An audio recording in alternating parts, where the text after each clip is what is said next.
Hi everyone, I hope you're doing well. I just wanted to create a quick video as a summary of the StepSmart case analysis. I have been working through your case study assignments and I really love the insight that you all have offered related to the case analysis. So it's clear that you're familiar with the case study. You've been really diligent in analyzing the data and trying to work through who's the best performer and who's the worst performer.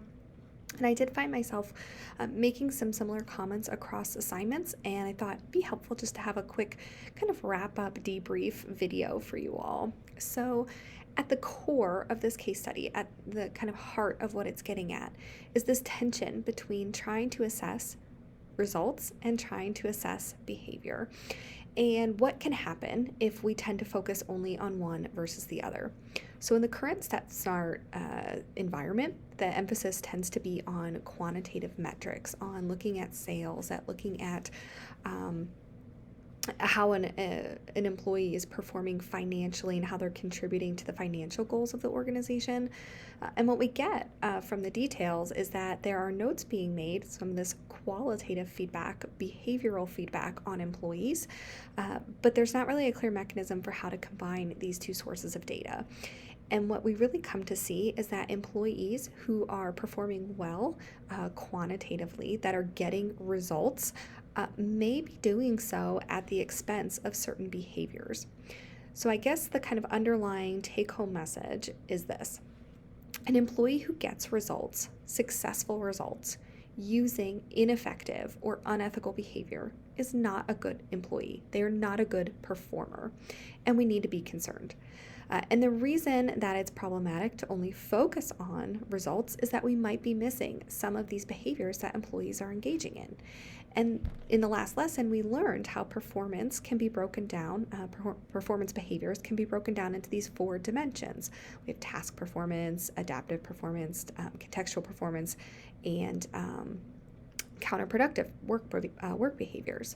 So an employee who is doing the tasks, that's meeting their goals, might look good on paper, but they can be engaging in these other behaviors like failing to adapt, right? Not taking on new ways, not being open to feedback, not being willing to learn, or counterproductive behaviors where they're actively engaging in things that hurt the organization, that go against our values, or that reduce our ability to be effective.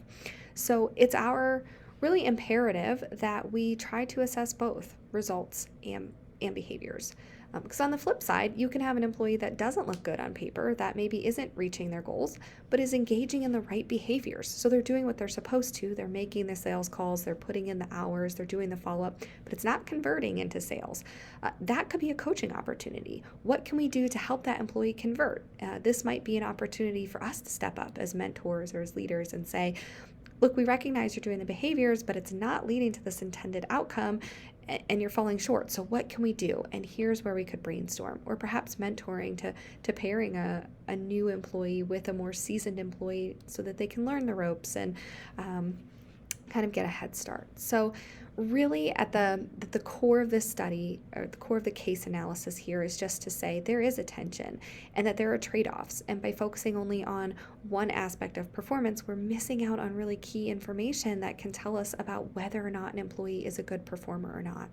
And generally speaking, if we're using a results orientation, those individuals who are getting the most results are the ones who are going to progress. They're the ones that are going to be promoted and the ones that are going to become leaders, even if they're engaging in behaviors that are problematic and that could harm the overall culture of the organization, that we would not want to see be repeated or spread across other employees. So I just wanted to kind of put this together to really drive home that a good performance management system will find a way to account for both results and behaviors, and that the behaviors that they are assessing will cover the full spectrum of performance, right? Positive behaviors like we see in task performance or citizenship, and negative behaviors like we see in counterproductive work behaviors. So if we really want a holistic understanding of how someone's performing, we need to account for that full spectrum. So again, thanks for your diligence. Thanks for your insights. I love reading all of the connections you're making. I love the way you're thinking about the case analyses and the critical thinking that you're displaying, and how you're able to really make some insightful findings here, and you're able to share them with your classmates, and you're so encouraging of each other, but also willing to challenge each other. And it's a great learning environment. I'm delighted to be part of it. So thanks for your diligence. Thanks for your efforts. Looking forward to working through the rest of these assignments and hearing the rest of your great insights here through the rest of the semester. Take care.